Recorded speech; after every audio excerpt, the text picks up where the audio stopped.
Well, at this time in the afternoon, I had to do Express Catch-Up, and my guest this afternoon, well, he's featured on TV programmes such as EastEnders, Holby City, Hollyoaks, and, of course, Hollywood films as well, including The Bourne Ultimatum, Zero Dark 30, Marvel's Doctor Strange, and he's also appeared in Expendables 2 with a guy called Sylvester Stallone. However, he could now add to his very impressive CV that he's been on afternoons with Ian James on Express FM. In fact, can I just check with him? Scott, can you please add that to your CV, my friend? Oh, no problem, Ian. Hopefully that will get me some more job with big Hollywood producers if they know I've been on a show with you. Oh, mate, I appreciate that. Good afternoon. Can I please welcome to Express FM Mr. Scott Adkins? Scott, good afternoon, my friend. How are you? I'm not too bad, Ian. Thanks a lot, mate. Thanks for asking. Listen, I've got to ask straight away, obviously during the current climate epidemic, are you and your family all keeping well and safe, my friend? We're very well. We're very lucky. You know, we've got a bit of space here, nice garden, so, you know, it's I can't complain. Are you, obviously I can appreciate, we've been in lockdown. What are you doing to keep yourself sort of amused? Are you looking at forthcoming scripts, or are you just doing like everybody else, sitting back watching telly and trying to keep your time filled? Well, I did say that I was going to come out of this pandemic with scripts written, and I'm going to get myself into great shape, and I've got all these things that I want to do, but the truth is, the kids have been all over me. I've got a 2-year-old and a 9-year-old, and I haven't been able to get anything done except for eating lots of chocolate biscuits. So I've not done very well. So are you saying you'd like to get back to work for a rest? Is that what you're saying? I need to go and do a hardcore martial arts movie just so I can get a break from the kids. I can understand that. Okay, listen, I had the pleasure of watching your latest film last night. Payback. It's released today on digital download. Listen, if you're listening now, just go and download it. It is fantastic. Listen, Scott, just tell everybody briefly what it's about. Well, it's about a couple of debt collectors, which is kind of a throwback to the old 80s, 90s buddy pics. You would get the buddy cop stuff in America, where you've got two buddies that kind of don't get along, and there's a lot of banter that goes on, but we're debt collectors, so there's a lot of violence, there's comedy to be had, and there's a lot of action. I've got to say, the comedy was fantastic, okay? Some of the little lines, I will never be able to hear the line OBE again. If anybody ever says, do you know somebody's been given an OBE? One behind the ear. Yeah, that is fantastic. I mean, I did have a little grin at that as well. So going back to the movie, was this a sequel? Because I believe there was a movie out before, wasn't there? Was this a sequel? It is a sequel. The Debt Collector is the first film. You can still find it on Netflix in the UK. I would recommend watching that first before you watch Payback. In my head, it's The Debt Collector 2, but, you know, the distributors, they can call it whatever they want. They've called it Payback. So you don't need to see the first film to enjoy this one, but I would recommend that you do, and you'll get a better experience. I think looking at the film last night, there's a lot of fun in it, okay? However, there's also an emotional side as well, which is coming out through Sue when you're out there chatting. There's a little emotional side in there as well, isn't there? Well, yeah, Louis Mandylor, who plays Sue, he's a fantastic actor. Not a lot of people know that he's actually a legitimate martial artist and can handle himself. People know that about me, so you'll see more of a physical side to him in this, which people might not expect. But anyone that knows the actor knows what a great actor he is, and yeah, he brings a lot of gravitas to that part. You know, in between the action and the comedy, there's heart to it as well. I've got to say though, together you both portray two great characters, but there's a great chemistry between you. I mean, how easy is it? Is that something you can get together beforehand when you start getting the film together, have a little chat with somebody, and you think, yeah, the chemistry is going to be perfect for this? Well, this is the main reason I wanted to do a sequel. You know, we went into the first film. I'd not worked with Louis before, and it was an effortless, organic sort of acting experience with him. And by the time the film was edited and put together and we got to see what we'd done, it was clear that our characters and us as actors had a great chemistry, and everyone picked up on that in the reviews for the first film. So that was one of the main reasons I wanted to get back. But the trick is going in to do the second one and trying to recreate that chemistry and reaching for it when actually it wasn't even something you even thought about on the first one. So that was a little bit tricky. But Yeah, me and Lewis, we're great friends on and off screen, so it was a pleasure to work with him again. I noticed the fight choreographer and stunt coordinator, Luc LaFontaine. I mean, he must have put some serious work in putting some of these little fight scenes together. I mean, how long does that take to prepare? Yeah, Luke is great. I've worked with him a few times. He's brilliant at his job. The truth is, we don't have a lot of time on these films. They're done for a certain budget, and we get on with it and we get it done, and we could do with more time, but that's not the luxury that we have. But so, he'll get together with his friends before I arrive in the gym to create this stuff. But then we'd just get on the set, and together all of us will create these fights and figure out the camera angles. And it's a team that we've worked together many times before, so we've got a shorthand, and we know what needs to be done. How long would it take to shoot a film like this? God, I don't even want to say. We had on this about 3.5 weeks. 3.5 weeks? Yeah, you got to move fast. You got to be prepared. You got to be ready. You're not going to get many takes. Yeah, you're not going to be able to squeeze out a good performance. It's either there on take 1 or take 2, or it's not there at all. It's difficult. Independent movies in this climate where people tend to download films and not pay for them. We don't have the money that we used to have, back in the 90s. So you got to work hard and be ready. I don't want to give too much away, because obviously there's a great scene which you and Louis do, and it must be I would think a good 5-6 minute fight scene.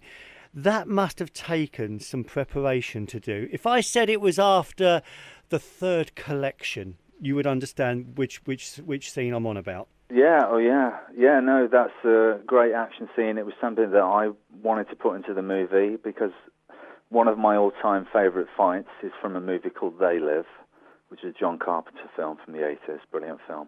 And I felt that the tone of that fight would really suit this movie. And so we're paying homage to that. Anyone that's seen that film will clearly see it. I say homage, we pretty much just ripped it off, but it's a show-stopping part of the film. I mean, looking at some of the work that you've done in the past, obviously you've done EastEnders, Holby City, Hollyoaks. When you do TV programmes like that, that's a particular style. And then you go to do a Hollywood movie. That's a bit like doing chalk and cheese, though, isn't it, Scott? Well, it's a rite of passage, isn't it, for many English actors to start off in those soaps. And really, I was just learning. I was getting experience doing those British soap operas, trying to become a better actor. And I had the martial arts, which I started when I was 10, and so I was going off and I was doing stunt work in Hong Kong. So it was the two opposite sides of the acting spectrum, if you like. But yeah, it was just it helped me improve in every way. I was going to mention, when did you start doing the martial arts? Was it 10 years of age? Yeah, I was 10 years old and I started with judo, and then I moved into taekwondo, and then kickboxing and various other stuff. If there's any parents listening now and they're thinking, oh, I'd love my son or my daughter to get involved in that, it's a wonderful way of discipline and keeping yourself fit and learning a great sport as well. Would you highly recommend it? I would highly recommend it, yeah, especially a traditional martial art for the kids. Like judo is amazing because judo means the gentle way. So it's a contact sport, but it's not as it's not as heavy as karate or taekwondo. But anything like that, taekwondo, karate, any traditional martial art, you will be taught respect and self-control and perseverance and all these things that as a kid you can take along into the rest of your life, and they're important things that every kid should have. And if you can overcome something with your body, it'll make your mind stronger as well. That's very important. I mean, when you consider you can't learn something like that overnight, it takes a long time. How long would you say it took you to reach a really good peak? In martial arts? In martial arts, yeah. I'm going to have to annoy people here, because the truth is, judo was my first martial art, and it didn't involve kicking. And then when I went to do taekwondo, I was about 13, and I was one of the best kickers in the class. But I don't know why, it just came to me really easily. Watching too many Jackie Chan films as a kid, I think. Too much Bruce Lee. Do you still go to martial art classes to keep fit, or do you just go along as a little bit of fun and have a go, or is it something that you kind of I have a guy practice that at I home? train with, so twice a week I'll go. I live in the Birmingham area, and I'll go and train at the UTC. A friend of mine, Sam Roberts, and he'll hold the mitts. And he's an MMA coach, mixed martial arts coach. And it'll just be a one-on-one session, because I don't like to train in the evening, because I like to be with my kids when they come back from school, normally when we're not in the pandemic. So that's why I like to train in the day, and there's not as many classes available. So I tend to just do a one-on-one private session. Obviously, we all know this as you were the actor, but you were also the executive producer on Payback as well, weren't you? Yeah. Yes, well, I had a lot of creative control. Worked on the script from the get-go with Jesse V. Johnson, the director, and also Stu Small, who's a friend from mine, friend from school, from the age of 16. And we've done a few films together, him, Jesse, and me. And the three of us together, we really shaped these films. So my executive producer credit is more of a creative thing than actually producing the movie. Does that put more pressure on you being an executive producer, or does it give you an added bonus to maybe give it a twist more in your favour?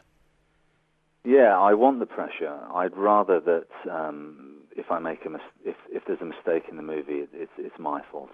I'd rather shoulder that blame. Having said that, I'm not the only one making decisions, so I can have it both ways.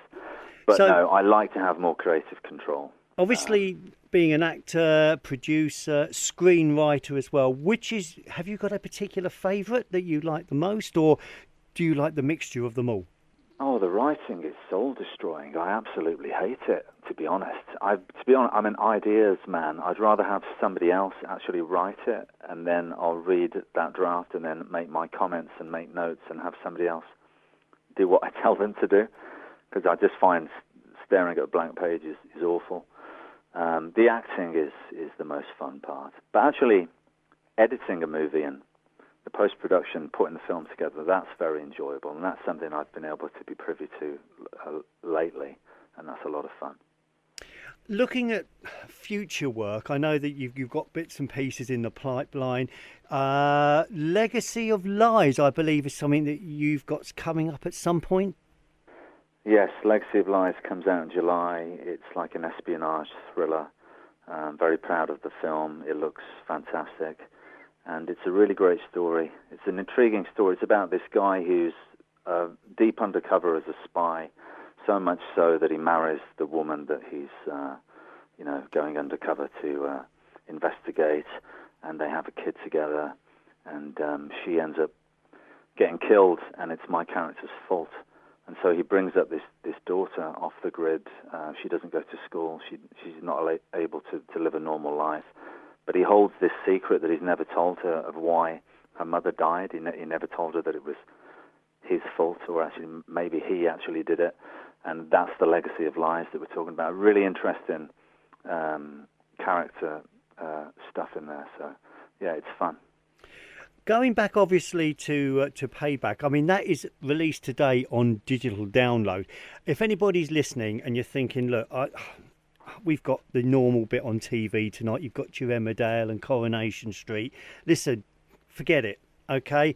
You can catch up with that tomorrow. I genuinely highly recommend you go down tonight and you download this film. It is fantastic. Is there any role that you would like to have a chance to play, Scott? Oh, that's a tough question. The thing is, it'll be a big thing, and if I say it, if I put it out there in the open, it will never happen. So I'll just keep it a secret. Can I put one out there for you? Go on. If I say it, right, it doesn't count. It's okay if you say it. Is that okay? If I say it, it's bad.